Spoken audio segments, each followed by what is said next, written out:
सास की सोच।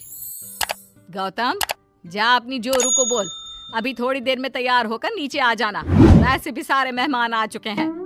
जी माँ। अरे गौतम की माँ, कब मिला रही हो अपनी बहू से? मैंने तो उसकी सुंदरता के बड़े चर्चे सुने हैं। आज हम भी तो देखे कितनी सुंदर है। वैसे मेरी बहू से तो कम ही होगी। काकी, भाभी इतनी सुंदर है ना कि हमको डर है कहीं किसी की बुरी नजर ना लग जाए। देखते हैं कितनी सुंदर है। अरे आप चुप कर और देख अपनी भाभी को, तैयार हुई या नहीं। अरे लो, भाभी आ गई। अरे कितनी सुंदर है, इसके चेहरे पे तो चांद सी चमक है। सुन रिमझिम, क्या नाम है तेरी भाभी का? सही पहचाना आपने, चांदनी है मेरी भाभी का नाम। क्या हुआ काकी, मुंह से बाहर शब्द नहीं निकल रहे? यह चांदनी भाभी की चांद सी सुंदरता ने आपका मुंह बंद करवा दिया। हाँ सुंदर तो है, पर सुंदरता से क्या होता है? लड़की में गुण भी तो होने चाहिए। मेरी बहू में सुंदरता के साथ साथ संस्कार भी है। अरे वाह गौतम, सच्ची में तुम्हारी बीवी बहुत सुंदर है। हाँ, एकदम चांद जैसे अलग चमक रही है तुम्हारी बीवी इस पूरी पार्टी में। बात तो तुम एकदम सही कह रहे हो। इस भीड़ में भी सबसे अलग चमक रही है मेरी चांदनी। आज इस पार्टी में तुम्हारी बीवी की सुंदरता ने 4 चांद लगा दिया है। कुछ दिनों बाद जब गौतम की माँ आस पड़ोस की औरतों से गप्पे मार रही होती है। माँ जी, मेरी माँ की तबीयत थोड़ी खराब है, आप इजाजत दो तो क्या मैं और गौतम एक बार वहाँ हो आए? हाँ हाँ बहू, ठीक है। जब शाम को गौतम काम से आ जाए तो अपने मायके हो आना। ये क्या, उसने बोला और तुमने जाने दिया? हाँ, अभी उसने बताया तो सही, उसकी माँ की तबीयत खराब है। लेकिन तुमने जाने क्यों दिया? तुम्हें मना कर देना चाहिए था। लेकिन क्यों? अरे तुम्हारी बहू को अभी शादी किए थोड़े ही दिन हुए हैं और वो अपने मायके जा रही है। अरे घूमने थोड़ी ना जा रही है, वो अपनी माँ को देखने जा रही है। अरे कुछ नहीं जानती, बहुत भोली हो। ये बहुएं बस बहाने बनाती हैं अपने मायके जाने के लिए। मैं तो कहती हूँ तुम अपनी बहू पे थोड़ा ध्यान दो। एक तो तुम्हारी बहू रूप की सुंदर है, कहीं तुम्हारे बेटे को बहला फुसला ना दे। अरे लेकिन वो ऐसा क्यों करेगी? और वैसे भी वो ऐसी नहीं है, वो मेरा बहुत ध्यान रखती है। तुम ना आजकल के बच्चों को नहीं जानती। शुरू शुरू में ये सास की सेवा करना, परिवार का ख्याल रखना बहुत अच्छे से जानती है और पीठ पीछे अपने पतियों को परिवार से अलग होने की सलाह देती रहती है। क्यों बहनों, क्या मैं गलत कह रही हूँ? हाँ वैसे बात तो सही है आपकी। और पता है, मेरी बहन की बेटी की शादी को अभी 1 महीना भी नहीं हुआ और उसका बेटा अपनी बीवी की हर बात मानता है। और तो और अपनी बीवी के लिए अपनी माँ से लड़ता भी है। पूरा का पूरा अपनी जोरू का गुलाम बन गया है। तुम्हारी बहू वैसे भी इतनी सुंदर है, ऊपर से पढ़ी लिखी भी है।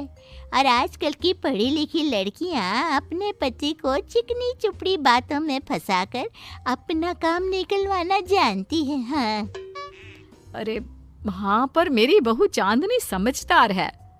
हाँ यही तो बात है। तुम किसी के चेहरे पे देखकर उसके दिमाग में क्या चल रहा है वो थोड़ी ना बता सकती हो। और हाँ, अपनी बहू के चांद से सुंदर चेहरे को देखकर धोखा मत खा जाना। अरे जरूरी थोड़ी ना है जो इंसान चेहरे से सुंदर हो वो मन से भी सुंदर हो, क्योंकि चांद पे भी तो दाग होते हैं। थोड़ी देर बाद सभी अपने अपने घर चले जाते हैं। शाम को चांदनी और गौतम घर आते हैं। और बहू, माँ को देखाई?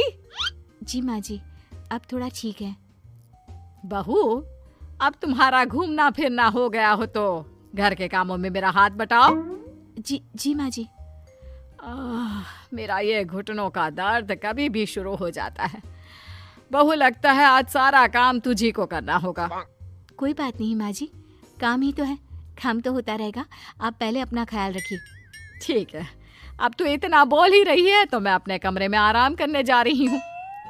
अगले दिन सुबह जब गौतम ऑफिस के लिए निकल रहा होता है। माँ, अब कैसा है तुम्हारे घुटनों का दर्द? ज्यादा तो नहीं हो रहा? नहीं तो शाम को चांदनी आपको डॉक्टर के पास दिखाएगी। तुझे किसने बताया? बहू ने इतनी जल्दी तेरे पास मेरी चुगली भी कर दी? माँ माँ चुगली नहीं, उसे आपकी चिंता है इसलिए उसने मुझे बताया। उसे डर था कहीं आपका दर्द बढ़ ना जाए। थोड़ी देर बाद चांदनी वहाँ आती है। माँ जी, मैं सोच रही थी हम लोगों को अब किसी दूसरे घर में शिफ्ट हो जाना चाहिए। लेकिन क्यों? और अचानक से तुम्हें ये ख्याल क्यों आया? वो माँ जी, मेरी एक सहेली अपना घर बेच रही है और उसका घर गौतम के ऑफिस के पास पड़ता है। और देखिए ना, गौतम को यहाँ से ऑफिस कितना दूर पड़ता है और आपके लिए भी बाजार दूर पड़ता है। अगर हम वो घर खरीद लेते हैं तो हमारा कितना फ़ायदा है। गौतम को ऑफिस के लिए दूर नहीं जाना पड़ेगा और आपको जब शॉपिंग जाने का मन करे आप जा सकती हो। ऊपर से वो मेरी दोस्त है तो वो हमें घर थोड़े कम दाम में भी बेचेगी। हाँ, बात तो तुम सही कह रही हो। कोई जरूरत नहीं है घर बदलने की। और तू क्या अपनी बीवी के हाँ में हाँ मिला रहा है? लेकिन माँ, मैंने एक बार बोल दिया ना, तो बस अब इसके बारे में कोई बात नहीं होगी। और ये कहते हुए वो अपने कमरे में चली जाती है। चांदनी भी उनके पीछे पीछे चली जाती है।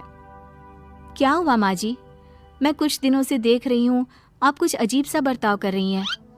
क्या अजीब सा? ऐसा ही तो करती हूँ। अगर तू मुझसे घर के बारे में बात करने आई है तो पहले ही कह देती हूँ, बिल्कुल नहीं। नहीं माँ जी, घर के बारे में बात करने नहीं आई। माँ जी, मुझसे कोई गलती हो गई है क्या? अगर कोई गलती की है तो डांट दीजिए, बात कीजिए। पर माँ जी, ऐसा व्यवहार मत कीजिए। मैं बिल्कुल बुरा नहीं मानूंगी। और अगर आप अभी बताना नहीं चाहती तो आपका जब मन करे बता देना। मैं बस इतना ही कहने आई थी। कहीं मैं आस पड़ोस की औरतों की बातों में आके अपनी बहू के साथ गलत तो नहीं कर रही? और वैसे भी वो सही तो बोल रही थी। उसने मेरे और गौतम के बारे में ही तो सोचा। वो हमारे बारे में इतना सोच रही है और मैं दूसरों की बातों में आकर उस पर शक कर रही हूँ। कुछ दिनों बाद काकी गौतम के घर गौतम की माँ से मिलने आती है। और गौतम की माँ, कैसी हो? मैंने सुना तुम घर बदल रही हो। हाँ, वो वहाँ से गौतम का ऑफिस पास पड़ता है ना, वहाँ की तरफ ज्यादा सुविधाएं भी है।